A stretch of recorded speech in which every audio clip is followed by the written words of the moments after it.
Shalom, estamos aquí para la tercera aliyá de la Parashat Shemot. Vamos a continuar con el capítulo 2, versículo 11 y terminaremos con el capítulo al versículo 25, tercera aliyá. Ocurrió en aquellos días que creció Moshe, salió a sus hermanos y vio sus cargas. Vio un hombre egipcio golpeando a un hombre hebrí de sus hermanos. Miró para un lado y al otro y vio que no había nadie. Entonces mató el egipcio y lo escondió en la arena.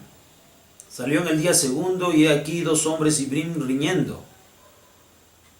Y dijo al malvado: ¿por qué vas a golpear a tu prójimo? Y contestó: ¿quién te ha puesto por hombre, príncipe y juez sobre nosotros? ¿Acaso para matarme tú lo dices, como has matado al egipcio? Entonces temió Moshe y dijo: ciertamente fue sabido el asunto. Oyó Paró este hecho y buscó matar a Moshe. Entonces huyó Moshe de delante de Paró, habitó en la tierra de Midian y se sentó junto a un manantial.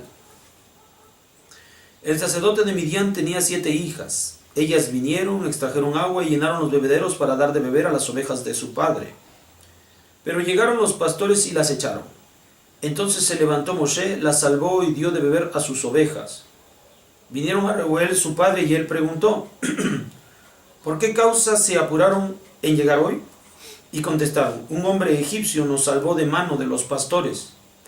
También extrajo agua para nosotras y dio de beber a las ovejas. Entonces preguntó a sus hijas: ¿y dónde está él? ¿Por qué dejaron al hombre? Llámenlo para que coma pan.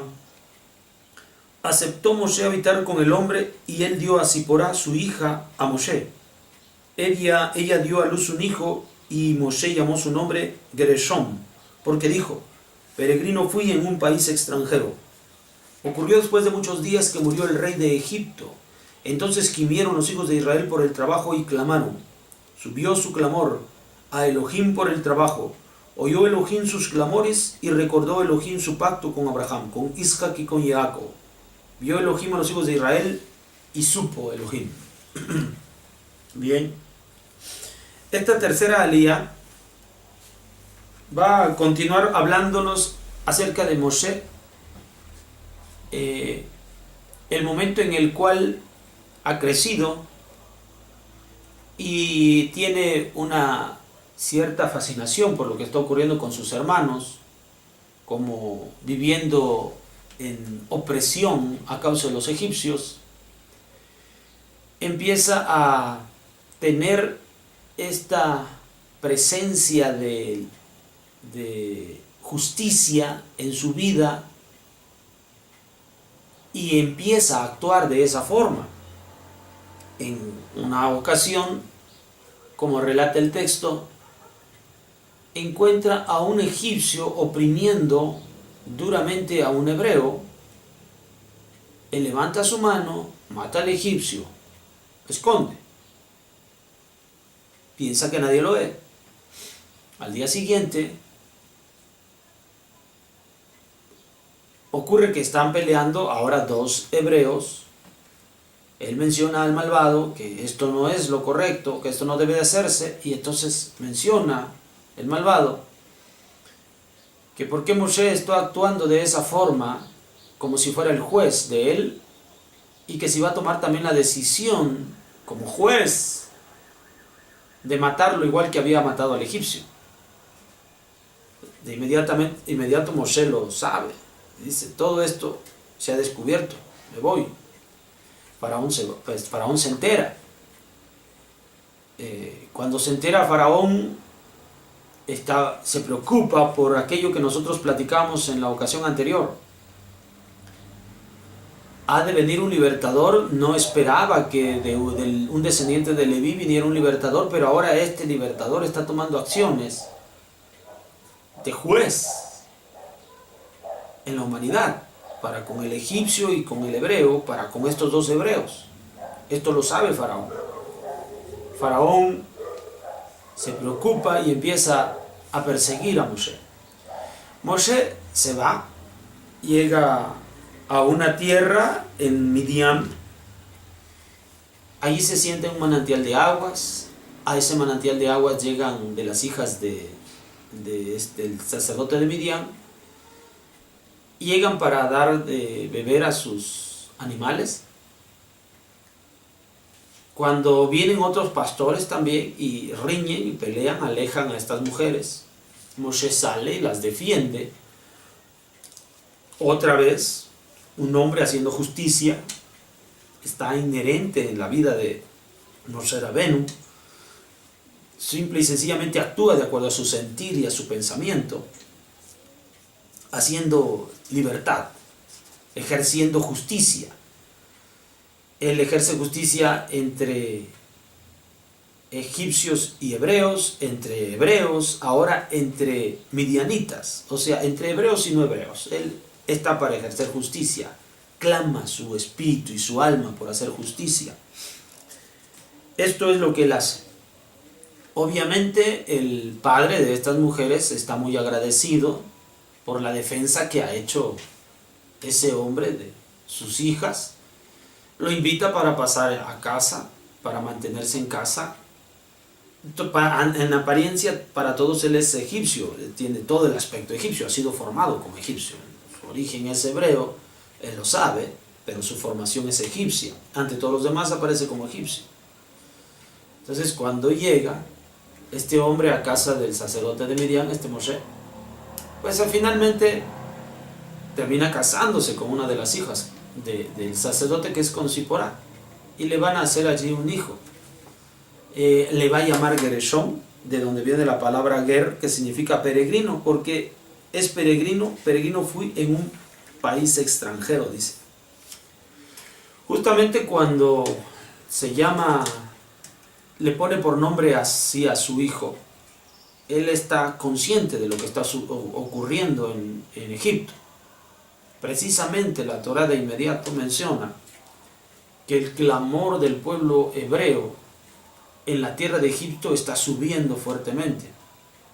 Ya es mucho lo que sufre el pueblo, y como Hashem siempre está con el que sufre, con el oprimido, sabe que es momento de tomar acción más contundente sobre el opresor. Está sucediendo eso, y también Moshe está manifestando que él es un peregrino en una tierra extranjera. Así se le llama a su hijo, Gereshom. Esto expresa la opinión que tiene de lo que está ocurriendo con su pueblo, con él, con su pueblo. Y estas dos situaciones están conectadas y está haciendo surgir a Kadosh Baruj Hu en el corazón de Moshe estas cosas. ¿Para qué? Para que empiecen ellos a vivir en comunicación entre Hashem y Moshe. Están sintiendo lo mismo ante las cosas que están ocurriendo, así que la conexión comienza. Va a ser necesario todo esto para que puedan ahora unificarse estos dos sentimientos para traer la liberación del pueblo hebreo en la nación egipcia. Para que nosotros aprendemos, por supuesto, que alcanzar a traer, darle continuidad al plan que Akadosh Baruj Hu tiene para el pueblo de Israel y para el mundo entero, es necesario conectarse con él en pensamiento, en la actividad que él está realizando. Esto es muy importante, porque a través de esa conexión se va a poder dar el siguiente paso en el plan divino. No, toda esta conexión viene desde dentro, no es una conexión forzada por parte del hombre. Es algo que está en su interior, la de impartir la justicia, por ser justicia, no únicamente para el pueblo hebreo, sino para todos. Es una acción justa la que considera, y entonces está cobrando mayor entereza para poder saber cómo resolver la situación. Esto es lo que ocurre con Moshe? En primer lugar, expresa la inconformidad ante lo que está ocurriendo, y ahí es donde comienza su comunicación o su conexión con Akadosh Baruj Hu. ¿Cuán necesario es en estos días que nosotros estemos bien conectados con Hashem para poder dar el paso siguiente en el plan divino y en la redención y restauración del pueblo de Israel? No tenemos más que reconocer que hay personas que tal conexión mantienen en estos días. Y Akadosh Baruj Hu está viendo en este tiempo el sufrimiento tan terrible que tenemos fuera como peregrinos en países extranjeros. Y Akadosh Baruj Hu, llegado ese momento, nos liberará. Que vea nuestro clamor, nuestro sufrimiento, nuestra opresión. Yo a veces me pregunto, ¿por qué nosotros los hebreos, estando en países extranjeros, no nos sentimos oprimidos? Como que la opresión ya no está aquí, ya no está presente. Nos han oprimido estos pueblos, estas naciones, de tal manera que nosotros nos encontramos a gusto. Nos han oprimido de tal manera que nos encontramos conformes. Así, con esa actitud, no podremos nosotros llegar a la liberación. No podremos ver surgir a un hombre que esté conectado con Hashem inconforme de la situación. Primeramente, nosotros debemos inconformarnos. No es posible que nosotros nos encontremos a gusto en naciones que no promueven la Torah, en naciones que oprimen la libertad de todos y cada uno de nosotros. Por lo tanto, lo primero que nosotros debemos resolver es reconocer qué clase de opresión estamos recibiendo e incomodarnos ante ella para que nuestro clamor suba delante de Akadosh Baruj Hu. Shalom.